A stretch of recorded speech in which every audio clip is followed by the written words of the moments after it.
Bueno, arrancamos.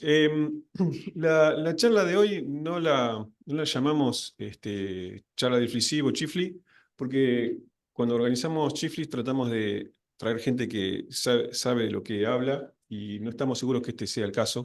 Entonces, por eso la llamamos charla de intercambio.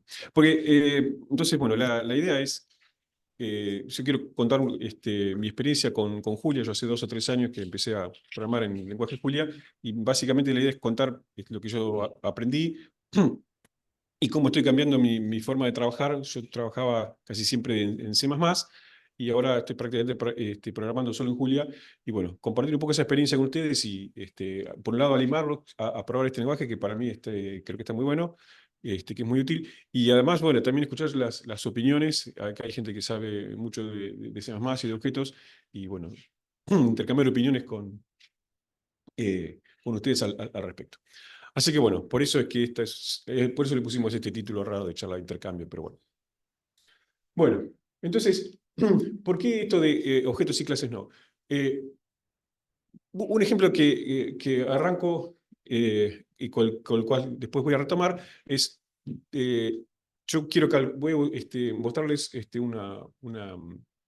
un paquetito, unas funciones para calcular la función de distribución radial, la famosa GDR que hemos calculado tantas veces, en distintas regiones. Entonces quiero hacer un código genérico para calcular GDR en espacios de distinta dimensión y sobre todo regiones de distintas formas, ¿sí? En particular, regiones que son periódicas o que no son periódicas. Entonces empezamos por esta idea de cómo haría uno para definir. Entonces supongamos que yo quiero que yo quisiera trabajar de esta forma, ¿no es cierto? Poder definir un objeto que sea, por ejemplo, un rectángulo, otro que sea una caja periódica, entonces un rectángulo no periódico en 2 dimensiones, una caja periódica en 3 dimensiones, y supongamos leer dos configuraciones distintas y después llamar una función, este, función de distribución radial, que calcule para esta configuración y con esta región, o con esta otra configuración y con esta región, ¿sí? Y usarlo genéricamente, ¿sí? Entonces llamar siempre la misma función y decirle, bueno, pasarle dos regiones distintas y que la función sepa trabajar con una región o con otra, ¿sí?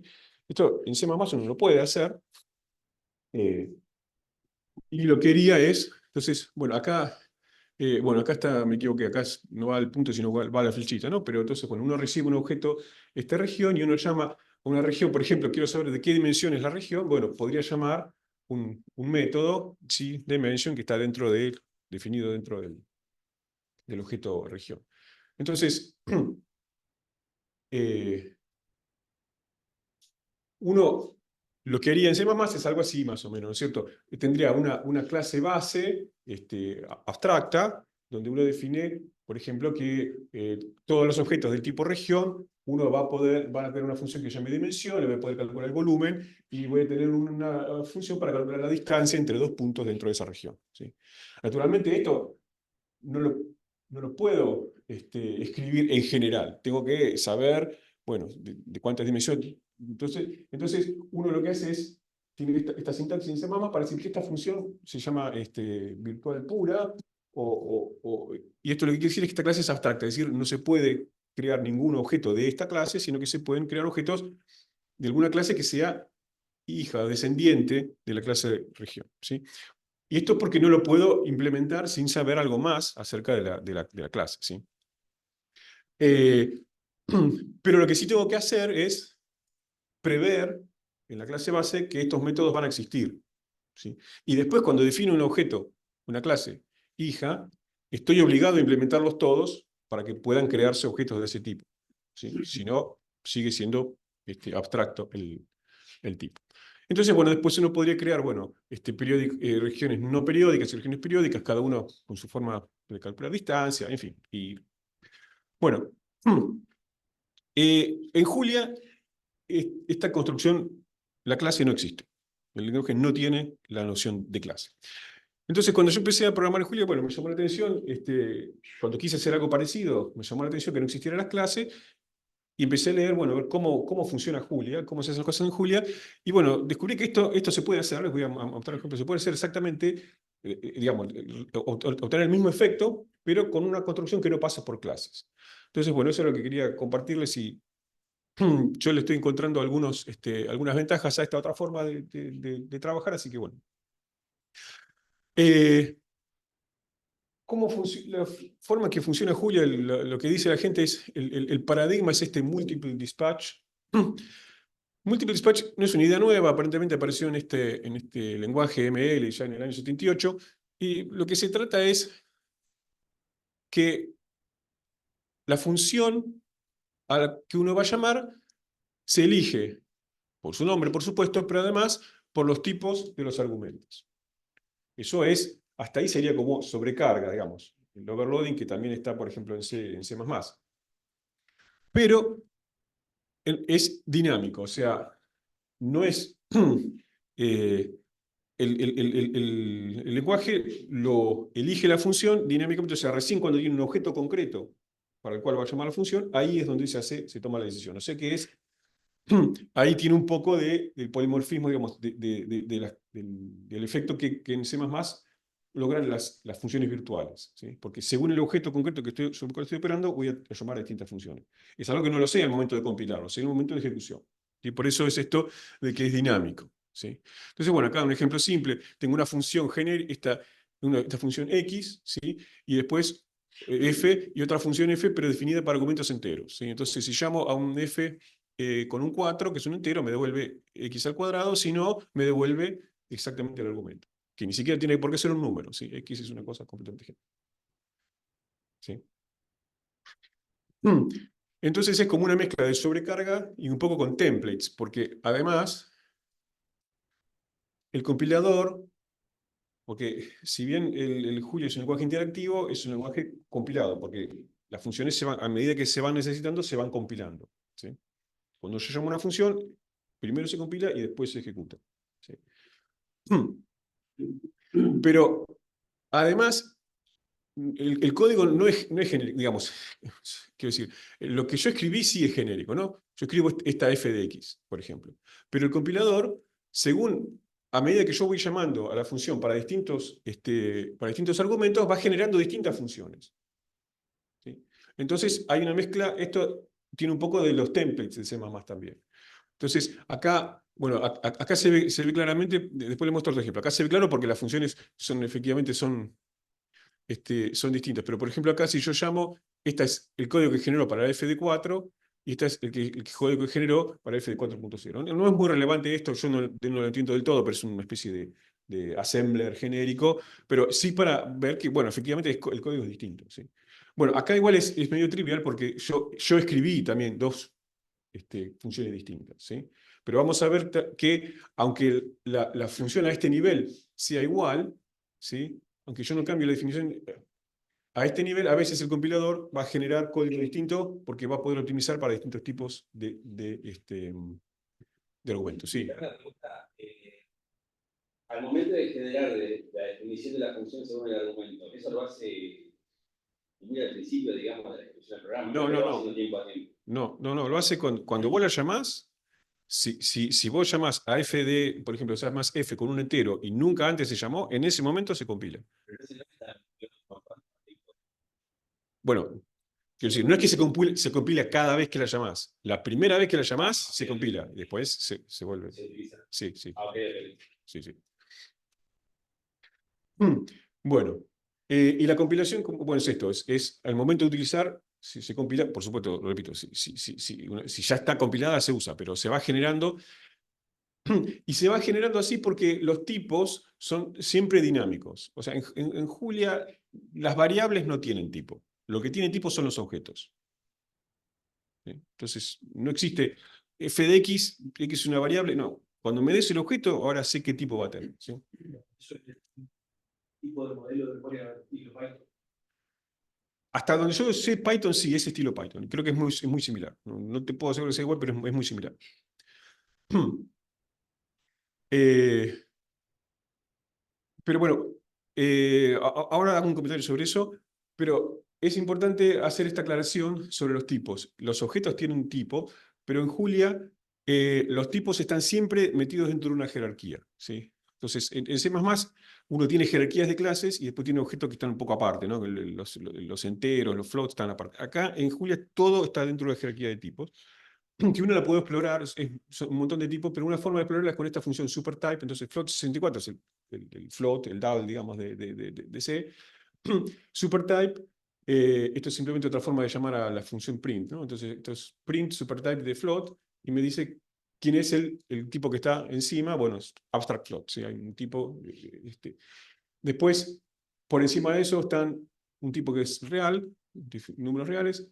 Por encima de eso tengo el number, y finalmente tengo any, que es el tipo que es el padre de todos los tipos, ¿sí? Entonces,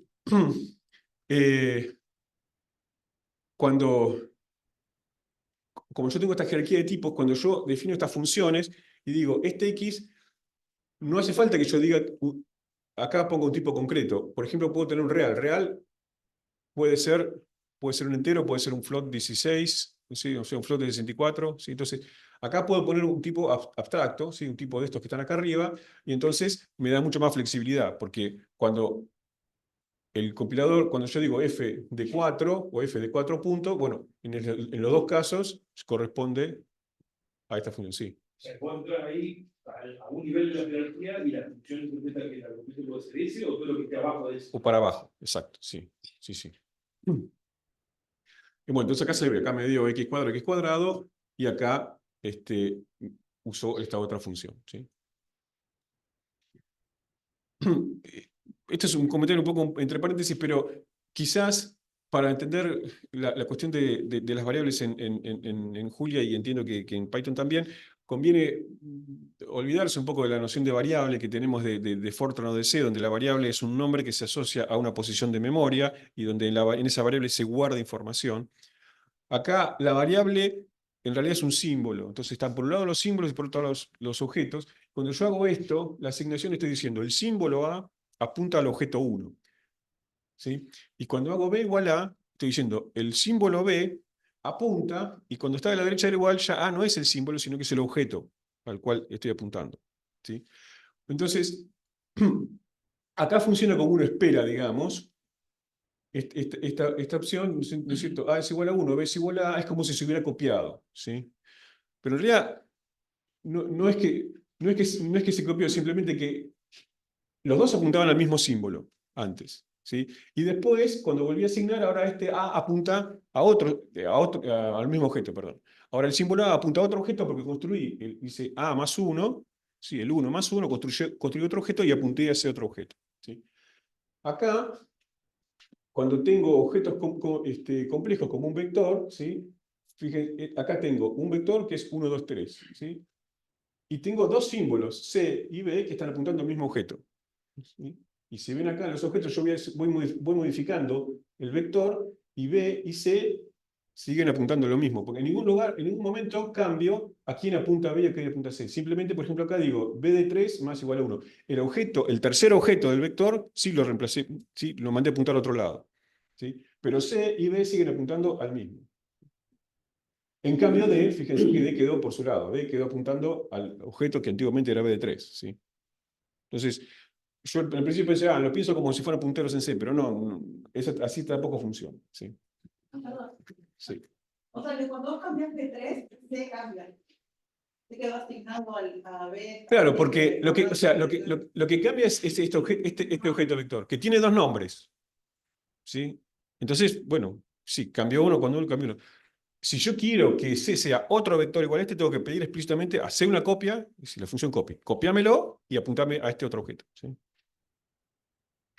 Entonces, acá se entiende un poco mejor. Los símbolos no tienen tipo, los símbolos, son solamente etiquetas, ¿sí?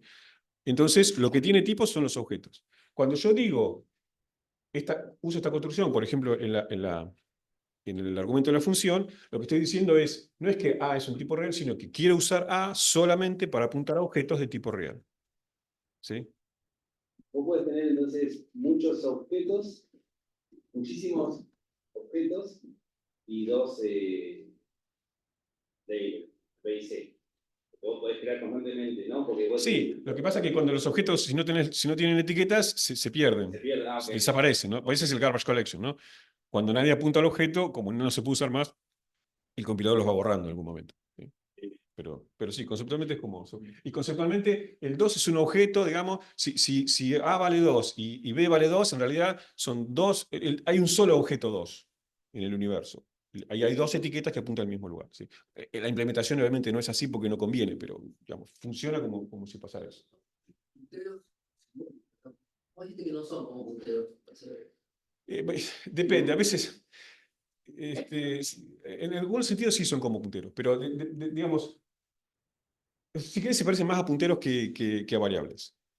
Pero a veces la analogía en algún punto falla porque, qué sé yo, cuando este B igual a, digamos, o quizás simplemente es entender la sintaxis esta. Significa, son dos cosas que están apuntando al mismo lugar. Y, Tengo una pregunta, pero Sí. no entendí. Es muy básico. Vos pusiste A igual 1, B igual A, cambiaste A y Sí. B no cambió. sí. Pero cuando cambiaste A y B3, C cambió. Claro, por eso te digo, porque esto significa que B apunta al objeto al cual está refiriéndose A, sí, que es un 1. Pero después A lo mandé a apuntar a otro objeto. Ahora, acá B y C están apuntando al mismo objeto. Sí. Y cuando yo hago B de 3 más igual a 1, no estoy cambiando B, estoy cambiando solamente el tercer objeto de 3. ¿Sí? Sí, es confuso. Al principio, al menos es confuso. Sí, sí. Bueno, me parece que Entonces. va a aumentar, ¿no? Pero en C al menos lo que pasa es que uno asocia la variable con el espacio de memoria. Exacto. Pero también. En Python al menos hay dos espacios: el espacio del objeto y de los símbolos. Exacto, sí, sí, sí. Entonces, se administran independientemente de la manera. Exacto, sí, sí. Pero hasta acá, Eso es lo mismo, eso es lo mismo. Entonces, los variables no son variables, son símbolos que apuntan a objetos y sí, uno los va asociando.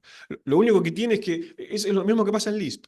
Lo único que a mí me gusta de Lisp, aparte que la sintaxis es espantosa, pero la idea es que en Lisp siempre queda claro si yo hablo del objeto o del símbolo. Acá es un poco, a veces no. Está claro que cuando está a la izquierda del igual estoy hablando en general del símbolo y de la derecha hablo del objeto. Generalmente no pasa nada, funciona, pero bueno, dentro de esta jerarquía, para que esto funcione, entonces, volviendo a lo que yo quiero hacer, digamos, armar una clase de regiones tipo la que les mostré al principio en C++, ¿cómo funciona acá? Bueno, tengo la posibilidad sí de definir tipos. Structs, sí, como más o menos parecido a lo que uno hace en C, solo que no son clases porque no tienen métodos, o sea, funciones asociadas, ¿no? Lo que tienen eventualmente puede ser que tengan un constructor, ¿sí? Por una cuestión para que si uno quiere asegurarse que se construye, sí que haya constraints internos que se tienen que cumplir, pero solamente eso es lo que se puede definir como método. Y bueno, son los structs, en fin. Tienen sus campos y acá lo que estoy diciendo es, bueno, quiero que estos campos apunten a un cierto objeto.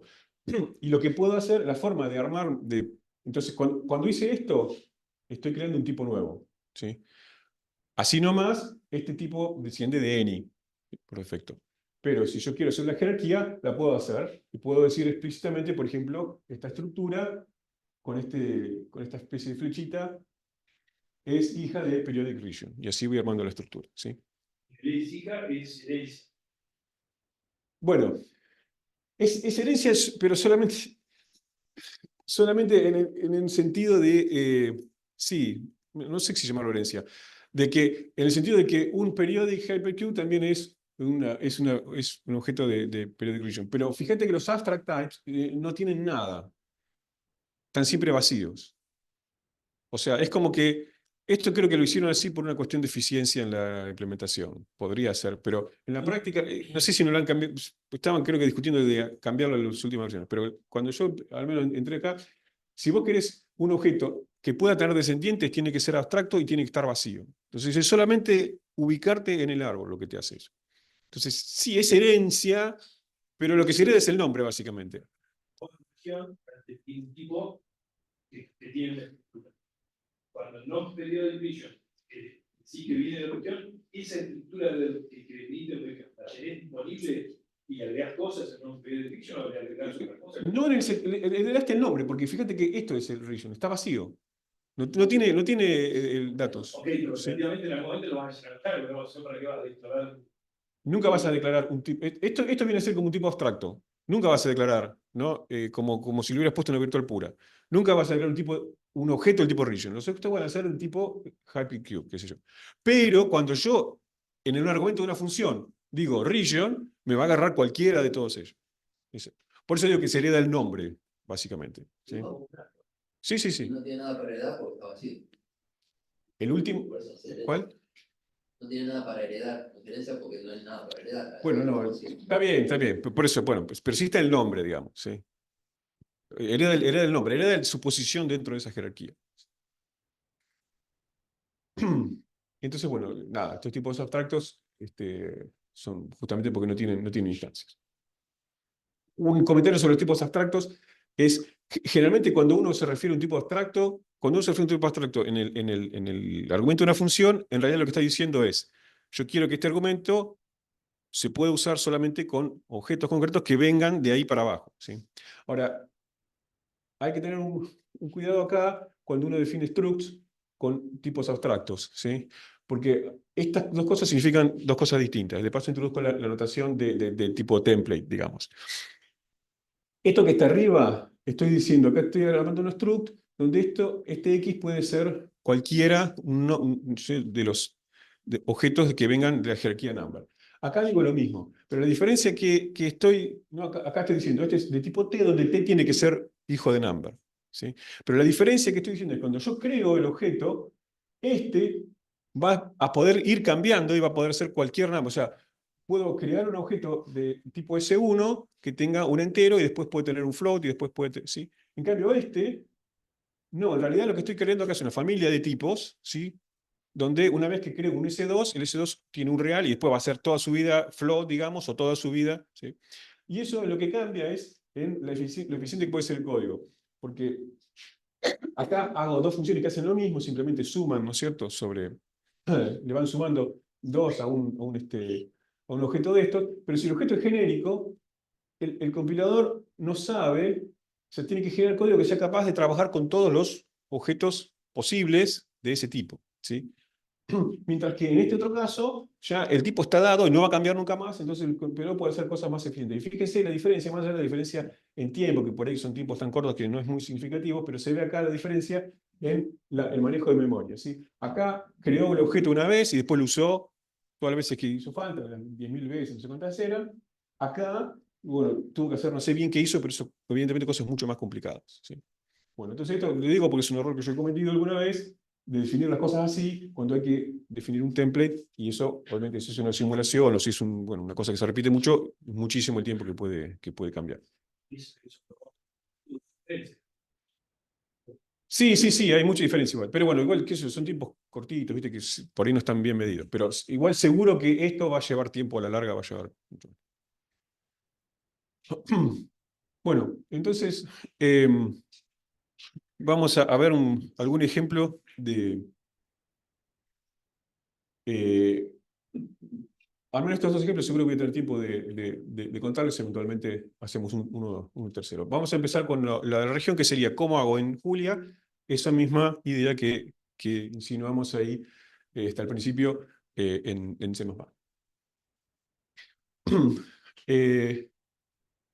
Bueno, entonces, la primera parte de la jerarquía ya la mostré, ¿no es cierto? Entonces, la primera parte sería esta, ¿no? La parte abstracta, ¿sí? Y después, bueno, en algún momento voy a definir el hipercubo, ¿sí? El hipercubo, donde le pongo un origen ¿cómo se llama? Y los tamaños. Y por ejemplo, bueno, acá estoy definiendo la dimensión, lo que era esa función virtual que me da la dimensión. Fíjese, lo que es muy simple de definir, lo único que tengo que decir es, si me da un argumento, que es hipercubo, ¿no? De D, donde, bueno, perdón. Esta sintaxis a mí me costó al principio. Cuando uno usa esta notación de llaves, es un tipo paramétrico, es como un template. Ahora, cuando la uso acá para definir una función, ¿sí? Acá estoy definiendo un constructor, ¿no? Ese es el constructor de este tipo.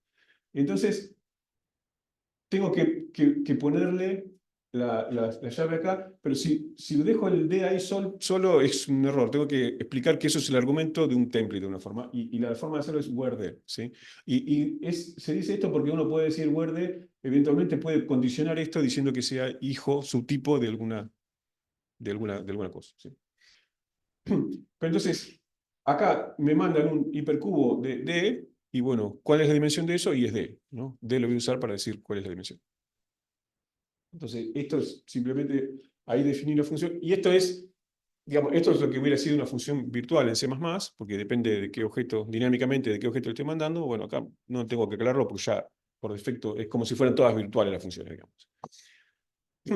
Y acá, por ejemplo, bueno, definió la distancia. Fíjense que la distancia la puedo definir, no hace falta que la defina para cada tipo de región, para cada forma, ¿no? Estoy pensando en espacios siempre euclídeos, así que solamente depende de la dimensión de la región. Perdón, depende de si es, aparte depende de la dimensión, pero depende de si es periódico o no periódica. Entonces, si no es periódica, bueno, simplemente tomo la norma del vector, ¿sí? Entonces, bueno, ya tengo resuelto para todas las regiones no periódicas. Bueno, nada, qué sé yo, acá, la definición del volumen, en fin, ¿sí? También para cada tipo de región. Y bueno, puedo hacer, bueno, por ejemplo, puedo tomar el caso definido, este rectángulo, sí que es un caso particular de hipercubo, simplemente es hipercubo de dos dimensiones, eso es un rectángulo. Y eso me sirve, por ejemplo, porque puedo, para esta función, ¿no? Esta función de border la necesito para después, pero lo que hace es decirme un punto a qué distancia del borde más cercano está, ¿sí? Y entonces lo muestro porque acá lo que puedo hacer, acá escribo la definición en general para D dimensiones, ¿sí? Pero lo puedo optimizar si tengo si tengo una distancia si tengo una región de 2 dimensiones, bueno, lo puedo, digamos, hacer el unrolling y hacer una versión optimizada, y eso lo puedo lograr, bueno, simplemente especificando. Esto es la función para cualquier hipercubo, pero bueno, si es un rectángulo, esta tiene precedencia, en la que es más específica, tiene precedencia sobre la general.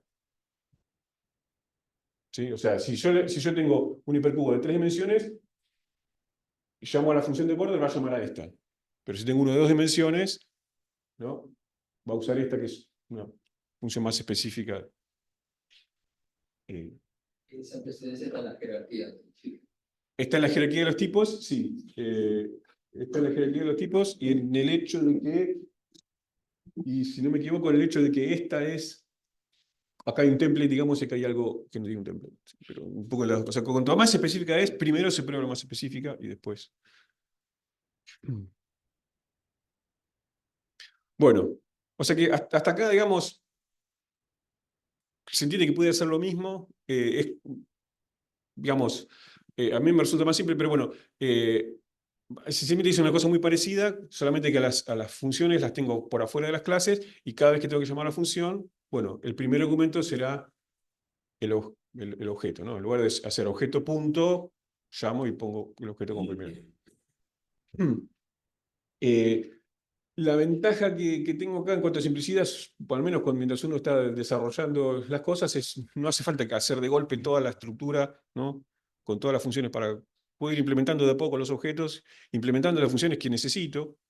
¿Sí? Si hay una función virtual que no la voy a usar, igual puedo crear objetos de esa.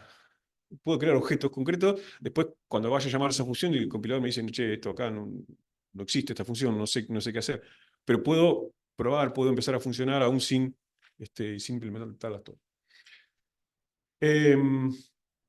Bueno, y quería dar otro ejemplo de estas cosas para llegar al. Bueno, para mostrar una cosa que a mí me gustó, que pude hacer un iterador con 10 líneas de código, básicamente. Esto es una cosa muy simple, pero es una cosa que a mí me resulta útil, que es un vector que tiene, cuyos índices son reales, ¿sí? Que lo uso para hacer como histogramas, digamos, ¿no? Entonces, si digo, de 28.5, bueno, previamente definí, ¿no es cierto?, unos bins, y bueno, 28.5 calcula dónde va y suma ahí. ¿Sí? Simplemente eso, es una tontería, pero es cómodo para usarlo, y lo hago con la sintaxis de un array, ¿sí? Así que bueno. Entonces, si su índice es entero, me refiero a bins, y si no me refiero, bueno, lo calculo y digo cuál es. La implementación, se imaginan, es bastante simple. Bueno, tengo cuál es el rango, el número de bins, y bueno, un vector de verdad, que en algún momento donde voy a guardar los datos. ¿Sí? Y voy a definir dos variantes, después les cuento por qué, pero bueno, este es el vector que tiene un rango cualquiera, y el que le pongo la z adelante, es porque siempre empieza en 0, y muchas veces cuando uno hace histogramas, ese 0 lo quiere tener aparte, porque por ejemplo cuando es una función de correlación espacial, bueno, uno tiene bins para referirse a las distancias, pero el 0 es especial porque el 0 uno sabe que por ahí cumple ciertas condiciones, el 0 es la susceptibilidad, o sea, el 0 es la partícula consigo misma. Digamos, hay varias circunstancias donde el 0 es especial. Entonces, cuando lo hice de manera que el 0 no sea parte de ningún bin, sino que esté por su cuenta. ¿Sí? Y eso fue lo que me generó la necesidad de definir un iterador. Ahora les cuento.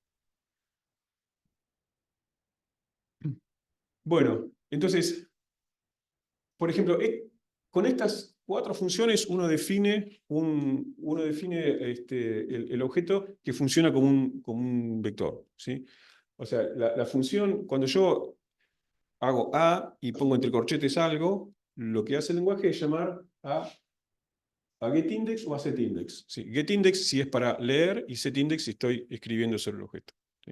Entonces, definiendo getIndex o setIndex, ya con eso tengo la cosa que funciona. Definí 2 de cada una porque defino en un caso cuando el índice es un float y en otro caso cuando es un int. ¿Sí? Eso es lo único que tengo que hacer. Que sería el equivalente a definir el operator corchete. ¿Sí? Y bueno. Sobreescribe el default. Sobreescribe Sí, default. sí, perdón, porque Base, o sea, yo estoy escribiendo Base es el módulo donde están las cosas básicas del lenguaje. ¿Sí? Entonces yo estoy escribiendo, sobrecargando, digamos, la getIndex que ya existe para un vector normal, la estoy sobrecargando para mi vector, el binet vector. ¿Sí? Para los otros tipos sigue funcionando igual. Para los otros tipos no dice nada, claro. Sí, sí.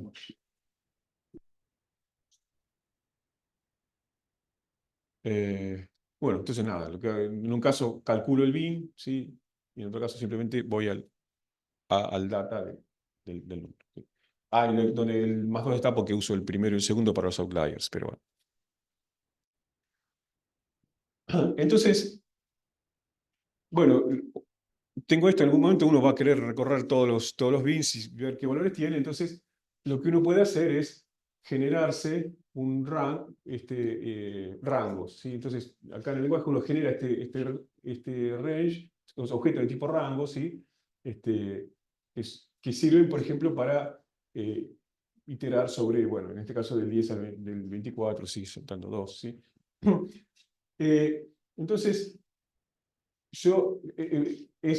naturalmente, rápidamente se me ocurre definir un rango que sea un rango que corresponde al vector que automáticamente genere los centros de los bins. ¿Sí? Pero para el z, entonces uno simplemente hace x in range de A y recorrió los centros de los bins. Pero para el z binet vector no quiero un rango estándar porque el 0 está aparte. Entonces, los bins están marcando los centros, están separados en este caso por 10, pero el 0 está a 5 de distancia. ¿Sí? Entonces, bueno, es una pavada, pero yo quería hacer eso. Y les muestro cómo uno define un iterador, cómo hace lo fácil que es hacerse un nuevo iterador. Es fácil porque cuando uno escribe el for, ¿sí? En realidad el for lo que significa es como se desarrolla de esta manera, así que lente esto.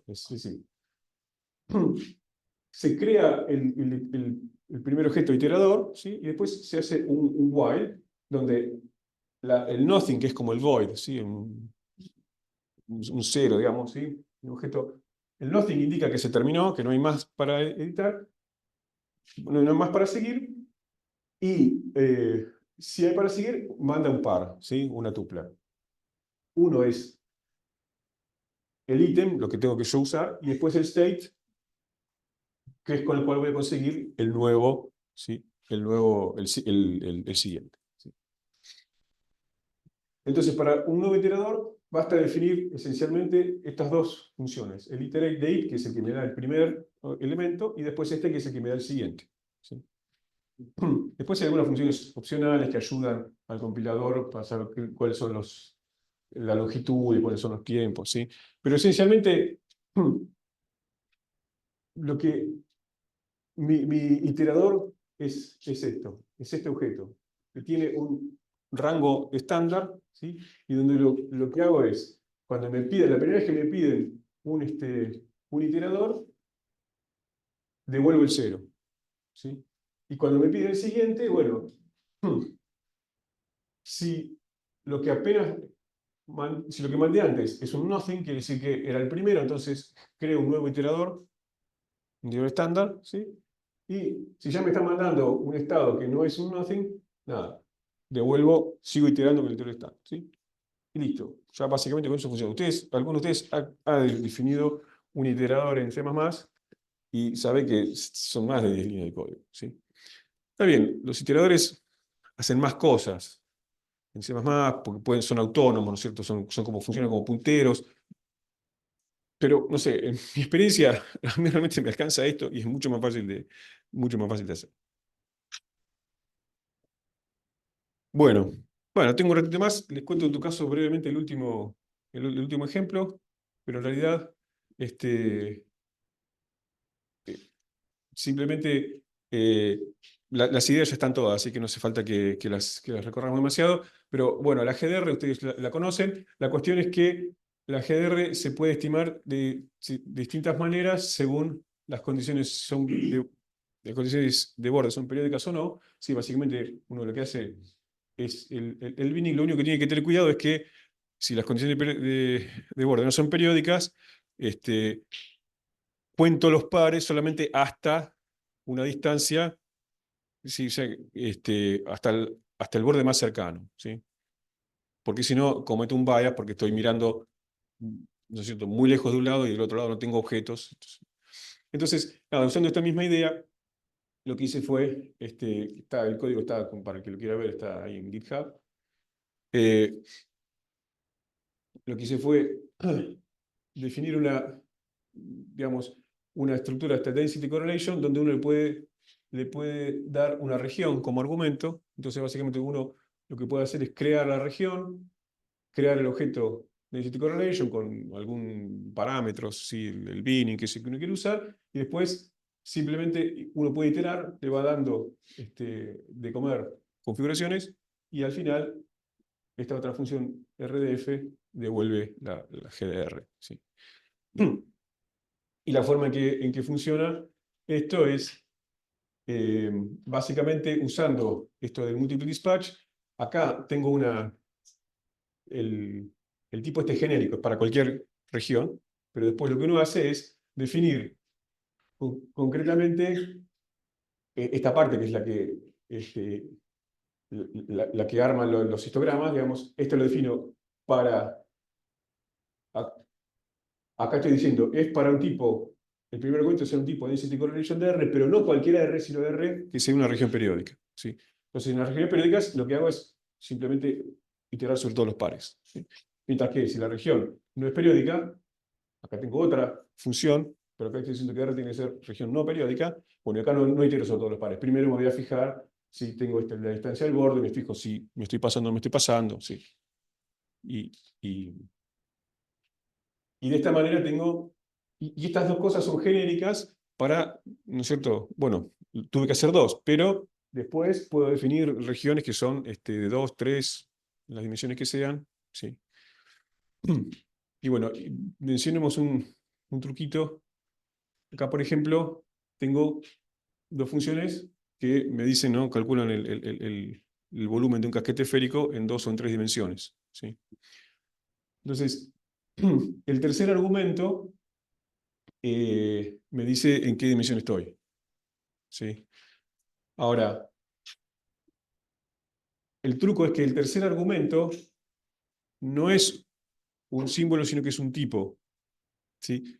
Este val de 2 y val de 3 es un truco para crear un tipo paramétrico, ¿sí? Hay un tipo que representa el 2 y un tipo que representa el 3, ¿sí? No un objeto. un tipo. ¿Por qué? Porque el dispatch se hace por tipos, no por cuánto vale el objeto, ¿sí?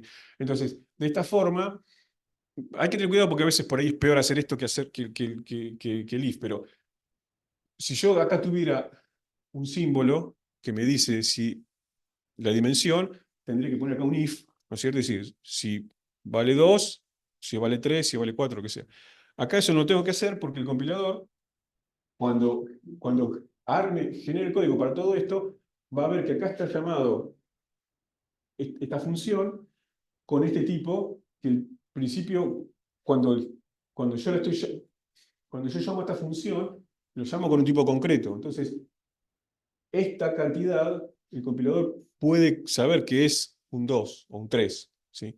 Entonces el compilador solo puede ya elegir de movida cuál de estas dos funciones va a llamar, ¿sí? Y no cada vez estar eligiendo y estar haciendo... ¿sí? Si esto lo hace mal, si uno lo hace mal, puede bajar la performance o subirla, pero en principio con este truco uno puede hacer este tipo de optimizaciones y, bueno, una vez que uno le encuentra la vuelta, es como que se envicia con el multiple dispatch y quiere hacer. No siempre hay que hacer todo con multiple dispatch, pero bueno. Sí. Igual decís, queda definido entonces al principio de la... Claro, el compilador puede saber, o sea, por ahí me equivoco en algún detalle, pero el compilador puede saber, porque cuando yo llamo a esta función, le doy un objeto. Ese objeto ya, esta R ya no es cualquier cosa, es, por ejemplo, un cubo de 3 dimensiones, ¿sí? Periódico, o no periódico. Entonces, cuando el tipo va a generar el código, ya esta dimensión, ya sabe, esta función ya sabe cuál es, y devuelve una constante, ¿sí? Entonces, este tipo ya queda definido desde el primer momento, antes de empezar a ejecutar, ya queda definido. Entonces, ya vos acá podés saber cuál de las dos necesitas, en lugar de cada vez que la vas a llamar, tener que elegir. ¿Me explico? Me parece bastante claro como lo pones, pero ¿cómo sería el caso en el cual vos decís equivoco y no lo defino así, entonces eso me va a cumplir mucho? ¿Cómo lo harías para que se equivoque, para que no hacerlo mal? Yo no me equivoco. No sé, pensá, No sé, porque, digo, leyendo, dice, guarda, no cebarse demasiado con esto, porque por ahí hay un ejemplo que no me acuerdo. Hay casos que te copás con esto, y no todo se resuelve de esta forma. Pero en este caso me parece que sí que está bueno, porque, ya te digo, cuando el compilador compila ya puede elegir la función y no hace falta que uno le ponga un if, ¿sí? Cosa que uno... Bueno, para el próximo buscamos el... La primera vez que compila, después se usa la misma. Después se usa la misma, exacto. Sí, esa es la idea. Bueno, esta era las condiciones no periódicas, que en vez de hacer los doble loops hay que fijarse si estoy cerca del borde, en fin. Bueno, creo que estamos en un buen momento para ir concluyendo. Sí. Uno puede forzar, digamos, cuando haces un link de dispatch para diferentes tipos de argumentos, podrías tener el compilador de generar esa función. Pero podrías forzar el uso de una función para un tipo distinto de la que está compilada, por ejemplo, para que trunque un flotante. Tendrás que definir la otra, ¿no? Tendrás que definirla explícitamente para ese tipo específico. Claro, pero yo le paso, digamos, que yo le paso un flotante, pero pedirle que use la función entera. Algo así. No, creo que no. Creo que tenés que convertirlo entero explícitamente. Creo que sería lo mismo, ¿no? O sea, lo convertís a entero, truncando como a vos te gusta, y bueno, automáticamente el tipo te va. Sí.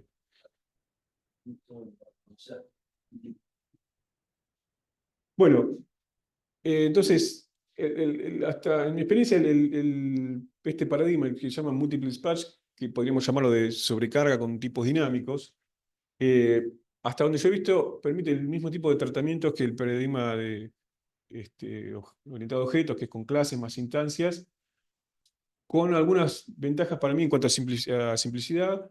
Por ejemplo, no tengo que complicarme la vida con las funciones virtuales puras. De alguna forma, todas las funciones ya son virtuales. Algunas. No estoy obligado a definir toda la interfase en la clase baja, puedo ir en la clase base, ¿no? Puedo ir agregando métodos a medida que van haciendo falta.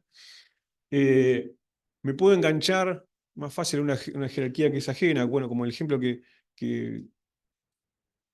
por ejemplo, que me preguntabas vos del set, el set index, en realidad el set index es una función de Julia, ¿no? Y yo me estoy enganchando ahí, de alguna forma estoy metiendo mi tipo, ahora digamos, yo definí el subíndice, entonces bueno, cualquier función que use cosas con subíndices, aunque no la haya escrito yo, ahora se pueden recompilar con un objeto de los míos, porque el compilador le estoy diciendo cómo se trata el subíndice en caso de este objeto, entonces en principio me puedo como meter a jerarquías que ya existen sin tener que toquetear, por ejemplo, la definición de las clases o alterar la jerarquía, como me puedo sumar a eso más fácilmente. En los casos en que yo lo he hecho, me resultó más simple al final, digamos. Por supuesto, me costó, por lo menos hasta que uno se acostumbra a encontrar la vuelta, como la forma de pensar, pero a la larga me resultó que la solución, por más que por ahí me llevó el mismo tiempo que C++, porque yo tenía la cabeza de C++, pero al final requiere menos código y al final, bueno, con menos código es más fácil de mantener, más fácil de... así que bueno, esa es mi comparación. Evidentemente, supongo que por algún motivo es más complicado hacer más. Debe haber cosas que no se pueden hacer con este paradigma, pero no lo sé. Digamos, a ese límite yo por lo menos no he llegado. Así que bueno, eso era la idea. Los invito a explorar esto, me parece que está bueno. Además de estas cosas, tiene la ventaja de que se trabaja interactivo, se trabaja muy tipo Python, está lleno de paquetes y cosas ya prehechas, es mucho más fácil de acceder a una cosa funcionante en Julia que en C++, ¿cierto? Bueno, eso seguro. Así que bueno, los invito al que quiera a sumarse a esto, a discutir conmigo si quieren y a probar. Para TDR no me contestes la pregunta. No, por favor, yo contesto. ¿Comparado velocidades con las GR que calculabas? Mira, no, justo del GDR no, porque en realidad no he calculado sistemas muy grandes, pero hice algunas comparaciones con una simulación de Ising y esa andaba, no te digo igual al C++, pero andaba bastante bien. Y después hice un BigShake y el BigShake andaba incluso un poco más rápido. Se ve que me mandé alguna macana en el código en C, supongo. Pero bueno, aunque más no sea, quiere decir que es más fácil. Pero sí, ya te digo, el BigShake sí la hice, esa la usé y andaba por lo menos mejor que mi propio código, un poquito mejor también. Pero, o sea que si uno tiene un poco de cuidado en un par de cosas, realmente puede conseguir código que es muy eficiente, comparable a C++. Lo que sí no pude hacer es, por más que el código es compilado, es generar el ejecutable standalone. Se entiende por qué que es difícil, porque desde el momento en que, por definición, el lenguaje, los tipos solamente son de objetos concretos, cuando yo voy a compilar, si no sé qué objeto me estás dando, ¿cómo compilo? No puedo hacerlo. Entonces, se ve que por eso es complicado. Creo que hay alguna forma de hacerlo, pero bueno, yo no logré. Pero bueno, si no, tampoco es tan complicado. Uno instala el coso Julia y bueno. Pero eso es lo que sí no pude hacer, no pude generar.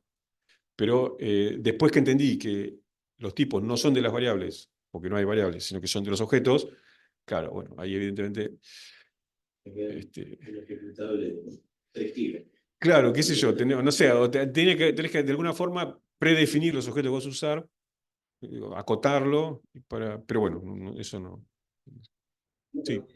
Cuando definís la interfase de las clases, vos decís que ahí tenés el constructor, pero no tenés que definir los métodos ahí dentro de la clase. Claro, no hay métodos. O sea, también escribís menos código porque no tenés que escribirlo cada vez que pones una clase, pero no queda como más en el aire, digamos, de comillas, prolijo porque tenés el método por afuera de la clase. Sí, digamos que no tenés esa cosa sintáctica que tiene C++, que Más compacta, ¿no? Como más encapsulada, digamos. sí, al final como compacto es más o menos parecido, porque cuando el método es grande lo terminás escribiendo afuera, o sea, lo de compacto es relativo. Lo que sí es que sintácticamente en C++, vos sabés que esto está dentro de la clase. eh, Al principio me molestaba un poco, después me dije, es mucho mejor, más fácil. No sé, no le encontré. O sea, yo estaba, claro, pues yo estaba acostumbrado a eso y digo, no, pero ¿cómo voy a poner un método por acá, por afuera, y esto es desprolijo? Y después, qué sé yo, sí, no sé. No me acostumbré y no me. Sí, sí. O sea, no querías no protegido del sistema de clases. Eso puede ser, sí, que sea más protegido. Bueno, sí. Pero grande. Puede ser, sí, sí. De hecho, hay gente que, sí, de hecho, ha habido alguna polémica, hay gente que se ha quejado porque esto de que vos podés definir cosas y engancharte a clases ajenas, por ahí genera que, claro, si vos no sabés lo que estás haciendo, generes, o sea, si vos definís un objeto que tiene comportamientos nuevos y eso se lo mandás a una función que ya estaba escrita, lo podés hacer. Pero bueno, qué sé yo, por ahí no funciona. Pueden pasar cosas raras. Sí, está ese riesgo, mientras que de la otra forma está más cerrado. Sí, eso es cierto. Eh, pero bueno, digamos, el tipo de aplicaciones que hago yo, que es lo que hacemos nosotros, donde uno tiene, digamos, uno tiene el control de las cosas que está manejando, o sea, no es que uno va a programar un controlador aéreo. Entonces, bueno, me parece que no es una limitación, o sea, a mí no me generó ningún problema. No demasiado grave, al menos, digamos, por ahí algún crash cada tanto, pero, pero bueno, sí, entiendo que efectivamente sí, al ser más abierto, como hay más lugares donde vos puedas introducir complicaciones, sí, eso sí.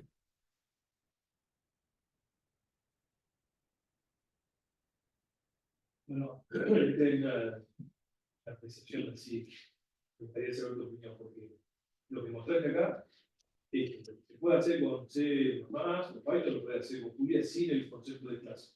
Sí, Entonces nos ponen ganas de, bueno, no estoy perdiendo nada. Y parece ganar en agilidad de desarrollo, porque menos línea de código. Pero ¿qué es lo que te convence a vos a decir, bueno, vale la pena ir por acá y no ir sobre terreno ya seguro y conocido de Fortran o Python? Pues si no, está bien. A ver, si hace lo mismo. Eso es sí. fundamental, digamos, si no puede hacer lo mismo, No, podría hacer lo mismo, ¿qué? Entonces, ¿qué estamos ganando? eh, Uno se divierte bueno, en el camino, eso ya no es poco. no, Bueno, eso ya es ganancia. No, yo la ventaja que le he visto es esta ventaja de la simplicidad. Escribo menos código, escribo más rápido y me resulta más fácil mantenerlo. Eh, ya te digo, no sé si perdí algo, por eso ahora pensé que hasta ahora parece que no, pero bueno, por eso lo comparto con ustedes para que algunos se enganchen mejor. Bueno, y digo, debe haber un motivo por el cual el C++ es un lenguaje infernalmente complicado como es. Posiblemente hace cosas que yo no puedo hacer. Pero bueno, en mi experiencia, yo lo que gano es eso, es código más compacto. eh, y por ahí digamos, hay formas de resolverlo también, pero el hecho de no estar obligado a hacer todas las funciones, todas las interfaces, ir haciéndolo a medida que uno necesite, a mí me resulta un montón. Sobre todo, bueno, porque o los proyectos estos de una persona que uno tiene para, bueno, uno puede tener una visión muy bonita de una jerarquía infernal, qué sé yo, pero no puedo estar una semana haciendo una jerarquía completa. Entonces lo voy. Pero eso, si querés, es secundario en el sentido que depende cómo trabaja cada uno del tipo de proyecto que uno tiene. Pero lo que sí me parece que está bueno es esto de la simplicidad, escribir menos código y que resulte más fácil de mantener. digo porque para el juego por ahí es más sencillo que bueno, a los viejos que tenemos que Y invertir un esfuerzo en entender manera de pensar nueva de las cosas. sí, Bueno, si vale querés, la pena. a nivel personal, para mí hay otra ventaja que es yo nunca aprendí del todo Python. Entonces, Ahí eh, está. entonces respecto de C++, están todas las ventajas que tienen los lenguajes interpretados o interactivos, digamos, digamos. Yo te estoy hablando seguro de ventajas respecto de C++. Si lo único que hiciste es C++, yo te digo, no, probá Julia sí o sí. Ahora, si vos lo comparas con Python, bueno, no sé, yo no tengo tanta experiencia con Python. Tampoco sé del todo cómo funcionan las clases en Python. Digo, ahí hice alguna vez, pero es lo mismo. No, no es este esquema Es el esquema tipo C++. este esquema. Tipo C++. Bueno, Sí. entonces, no sé, comparado con Python, creo que te dice eso, es más simple el desarrollo. Ahora, qué sé yo, cuestión de hacerlo. Pero necesitamos a alguien que se anime, que sepa Python y se anime a hacer alguna pruebita. Igual, yo insisto, el código está en GitHub, bájelo, míralo. Sí. ¿Cómo es la comunidad? ¿Forjaron tu proyecto? No, a mí no me conoce nadie, pero no. La comunidad, sí, sí. No, la comunidad es, digamos, es interesante. O sea, Julia es un lenguaje mucho más nuevo que Python, creo que tiene 10, 12 años, pero para las cosas que hacemos nosotros hay un montón de cosas hechas porque nació en un ambiente más científico. Es un grupo de MIT que lo generó y la gente que se enganchó a contribuir viene del palo matemático, científico, entonces hay un montón de cosas hechas para las cosas que necesitamos nosotros. Em, y lo que han hecho es los paquetes los oficiales están en GitHub. Están todos en GitHub. Hay una lista oficial, no sé dónde está, de cuáles son los paquetes oficiales. Entonces, cuando vos instalás un paquete dentro del lenguaje, baja de GitHub el coso. Yo hice un paquete que es igual a los oficiales, solamente que no está registrado. Básicamente no pedí que lo registraran porque después estaría medio obligado a mantenerlo y a contestar si hay errores o no hay errores. Pero bueno, me bajé un template y muy fácilmente hice un proyecto, te lo puedes instalar como si fuera un paquete oficial y el documento está documentado. Entonces me resulta muy fácil de hacer. Ya te digo, yo sé o sabría cómo hacer para decir, che, esto es un paquete, fíjense si no lo quiero poner, pero bueno, después me tendré que comprometer entonces, por eso es que no. Pero la comunidad se ve que es muy activa. Tienen así, bueno, tienen todos los años el congreso o un par de congresos de Julia, y hay varias, sobre todo creo que es en Discord, hay 5, 6, 7 grupos de discusión. Ahí sí he hecho preguntas y me han contestado al toque, pero bueno. Pero sí, yo me acuerdo una de las personas que le invitaba a Julia en el área de materia condensada, de transporte sintético relacionado, es Steve White, que es uno que desarrolló de MRG. Ajá. Y entiendo que sí, que eso que vos decías, que tiene una base. De hecho, el año pasado, cuando vino el chico, que no me acuerdo el nombre, ¿vos te acordás? Un chico que trabaja con Batista, Sí, sí, que mostró unos paquetes. O sea, que este tipo de cosas de análisis grandes, por lo menos 2 o 3 casos son todos con Julia. Sí. Hay que hacer la Julia Con, Argentina. Julia Con. Y hagamos la Julia Con. Nosotros ya sabemos, tenemos los dichos de cómo armarlo. Después, las charlas ustedes, digamos. Julia Day. Julia Day. Holiday. Listo, sale Holiday. Perfecto. Muy bien. Y porque las cosas necesitan ganar volumen de gente que se llama, que comparte. Digamos. Sí. Pagata dice que es simple como Python y eficiente como C++. Tentador. Y sí. Aunque sea grande, podés solucionar uno. Y sé de paquete grosso, mucha fundación, mucha banca que eligieron moverse de Stephen White, dirigiendo la versión de MRG y Network. Para de que venía en C++, no lo usaba nadie por acá, pero no entendía, y ahora que está en Julia, muy bien. Está súper optimizado. Está bien. Sí, hay una comunidad activa, sobre todo en el ambiente científico. Por ahí en el ambiente de sistemas no sé que es medio donde nació Python, ¿no? O sea, Python creció por ese lado y después se vino para el lado científico. Este es medio que ha pasado al revés. Pero para nosotros es mejor porque hay más cosas con Julio. Bueno, a ustedes.